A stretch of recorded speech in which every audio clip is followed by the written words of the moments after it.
Hi, welcome back to Beffta Show, the show that brings to you the best in film, fashion, television and arts within the black and ethnic minority communities. Today I've been blessed to have special guests. I've had an actor, I've had a singer, and right now I have a fashion designer who wants to tell me all about her label. If you see what she's wearing today, I mean, you'll be as jealous as I am. Ladies and gentlemen, meet Asake. Asake, how are you? Fine, thank you. Oh my goodness, look at that dress. Is that your design? Yes, this is one of my dresses. It's absolutely beautiful. Thank you. Now, tell me more about your design. Well, we started the label like last year, 2009. Last year? Yeah, just last year, 2009, wow. And it's, you know, still a baby. But we've done so many things since then. That's just what I was about to say. Last year, but your design is all over the place. Yes. How did you make that happen? Tell us the secret. I think I have the people around me to thank for that, and the fact that people appreciate what I do. Try to make sure my designs are different from what's out there, because you have to offer people something different from what they've seen, and at the end of the day, that's what catches people's attention when they see, oh, this dress, oh, I've not seen this kind of design before, and you know, that's it really. And at what age did you start designing? Well, my mom had a sewing machine when I was about 15, so I used to play around with that, and I used to make dresses for my dolls when I was much smaller than that. So I think it's something I've always loved doing. It's something that has been in my family, because my grandmother was a seamstress, and my mom was an interior decorator as well. So she had people working for her. I grew up around all that creative energy, and I was encouraged to do that as well. I had a toy sewing machine when I was about 6 years old. And then there was a sewing machine at home when I was 16, 17. I used to take apart my mom's old dresses and then put them together.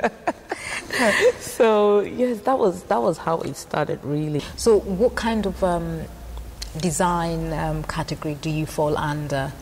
I would say made to order, because that's what I really, apart from the fact that I enjoy designing, and you know, I also enjoy the act of the hands-on, you know, putting myself to make a dress from scratch. And you actually take a pattern and you cut it and you sew it. Because most designers that I know, they're not necessarily cut doing out the patterns. They don't yes. necessarily stitch. Yes, no, because if you're a designer, you use a pencil and a paper, so to speak, and that's all you have to do. That's all you have to do. You give it to your tailor, or you give it to someone to. But I like being the tailor. Wow, what you're wearing now is an African print.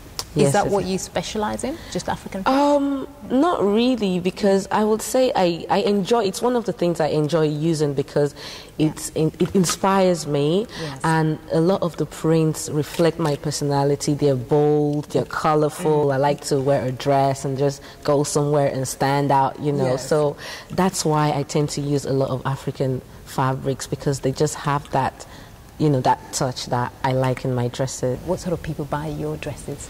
I have a whole lot of different people from, you know, different... Is it just Africans? No, not just Africans. I find out that Western people that have lived here and grown up here and have not, you know, been to Africa, they are more attracted to my designs than African people. They wear African print? Yeah, they love the designs, they love the dresses, they are more attracted to it. I mean, African people, yes, oh, this is our thing. They would, you know, they're going somewhere to an event, they will come to you, oh, I want to make a dress. Oh, but, to church? To church, yes. But for the ready... my mother's got one.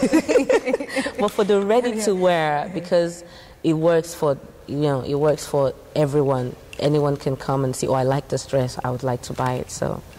What about the male No, clients? I don't really do male clothes. No? I design, because I found that it's a lot of work to do male and female. I prefer to focus on the female clothes. For now, we can go. I mean, I have a lot of people say, "Oh, this is not fair, Asake, you have to do male clothes." And I have some friends of mine that come and say, "No, you have to design something for me. You made something for my wife. No way, I have to wear something." So blatantly, you just tell them, no, I can't design yours. No, when it comes to situations like that, I'm like, okay, I'll do it. Now, there's something I want to ask you. I realize there's so many black fashion designers. Yes. There's so many of them showcasing in fashion shows, and you know, I've seen them on networking sites like Facebook. But really, are they selling these clothes, or is it just for show? Or because I don't see many people wearing these dresses. I usually just see them in fashion shows. But do you think? What I will say from my own personal experience is that I found out that sometimes you need to target your market. I'm learning that as well myself, that, you know, sometimes you need to sit down and tell yourself, okay, who do I want to be wearing my clothes? Yes. And when you do fashion shows, are the people that you want to wear your clothes, are they coming to that event? Because I found out that, you know, I was getting invited to so many fashion shows, you know, black fashion shows, so to speak. Yes. But, you know, now I realize that my market is not really there. The people that would, you know, sometimes they come, oh, it's lovely, it's nice, it's beautiful. Yeah. But how many people are going to buy your dresses? You just mentioned the black fashion shows. Yes. And yes, there are so many black fashion shows. And again, the problem is there are all these clothes being showcased. Yes. But people are not buying them. Yes, of course. Don't you think that there is a kind of a way we can persuade them to start buying instead of, you know, the fashion designers like you moving away from that crowd? Is there a way that you can persuade them to start buying your clothes that they're looking at these shows? I think what I think it could be is there's this how would I say, like, complacency with the black people, like, oh, it's our thing, you know, kind of. There is no, it's to them, it's not as attractive as going to, say, Gucci, or going to, it's not, you know, it's more of, we're attracted to the opposite. Do you think so? Yes, it's you know, there's a bit of that. There's a bit of that as well. That might not be the only reason. Yes. But, you know, there's a bit of that as well. I've noticed with that, and there's also this thing about the price of, you know, the cost of the dress. The cost of the dresses, and a lot of people from our end are not ready to pay to spend so much money to, you know, to do that. No, but if somebody's going to spend money on Gucci, they're not spending £20 on Gucci. They're not spending £20. You know, so that's why I say, you know, you need to know the kind of people you want to buy your clothes. We need to encourage our black people, African, Caribbean, Asian people to buy and support. Yeah.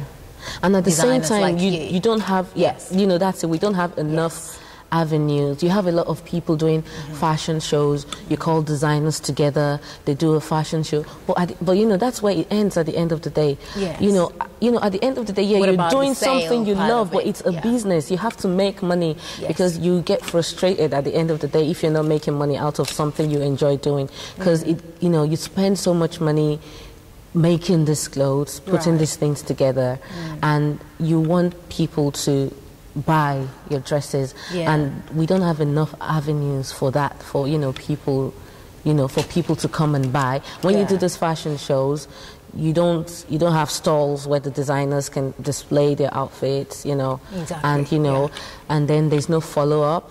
You don't invite magazines or, you know, the media that would help you to publicize these designers so people can buy.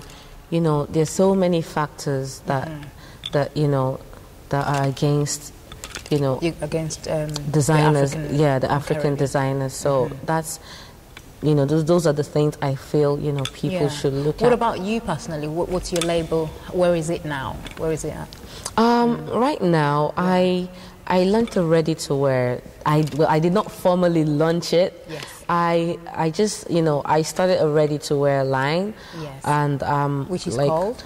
It's still the same, Asakeoge Couture. Yes. But, you know, I do not really want to move away from made to measure because that's what I enjoy doing. I do not really want to move away from that.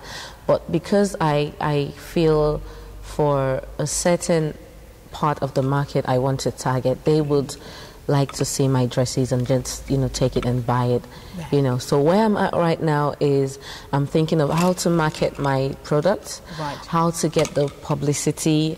I'm thinking of getting a fashion PR company to work with me. Yes. I'm thinking of rebranding my label for next year and branding. Yes, that's a good idea. And moving away from that. I hate to say this. You might not like me to say this. Okay, let me get ready for this. What is she going to say? Let's get ready. I want to move away from that tag of African Caribbean designer or black designer. But you can still be a black designer, African Caribbean. Like for instance, Oswald Boateng. Yes. But you will always be a black designer. Definitely. You will always be an African designer. Yes. But you can cross over. Yes, and of course. target.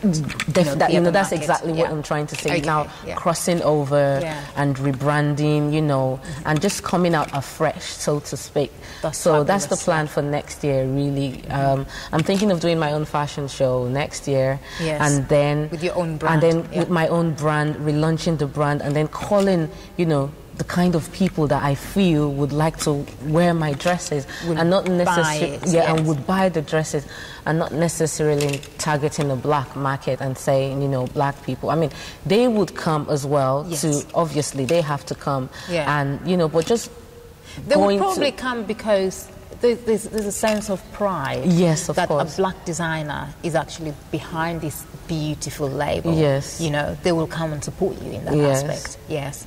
So that's the plan, really. That's where I'm at right now, just rebranding and marketing the products. Fabulous. Well, I've had the chance of wearing one of your dresses, and I bought your dresses. I didn't get it free. No. We need to give you a dress. No.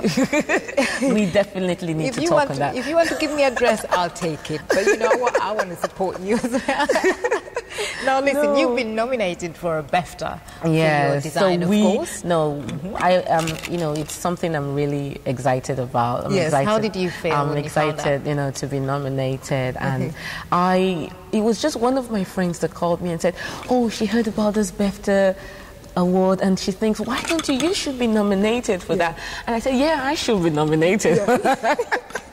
And so I just, I told my friends, I told my family, and they send the text messages or nominate. Yeah, because the thing about Beffta is we give the public the chance to nominate. Yeah, so nominate Asakeoge Couture, and then I got the email, "Oh, you've been nominated." I was like, "Oh, good." Yes. I'm very excited about that. I really, really want to support. I want to support Beffta.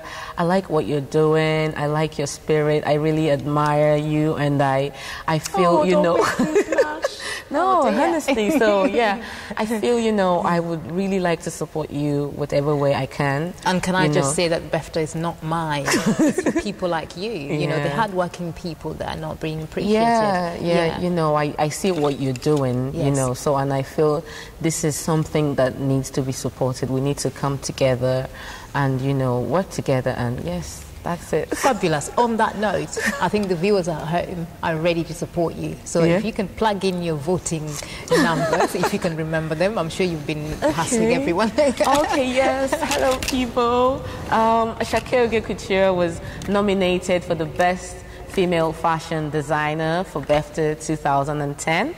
And you have to send a text message to 800-10. That's 80010. I think I need to say that again. I think I need to help you there. But you'll have to buy me a drink. So your voting number is 2211. Yes. Yeah. And so send the text to 80010. Yes. But make sure you leave a space. Write the word vote space 211 to 80010. Yes, that's it. Well, you know what? It's been amazing having you on the Beffta show, and I'll possibly look forward to wearing your design. Of course, definitely. Watch out for Asakeoge outfit on Beffta Awards, 30th of October. Pauline is going to be wearing something fabulous, and then you would know why. You really, really need to vote for Asakeoge Couture. Thank you very much. Thank you for coming, and hope to see you soon. Thank you. Thanks very much for watching. Bye-bye.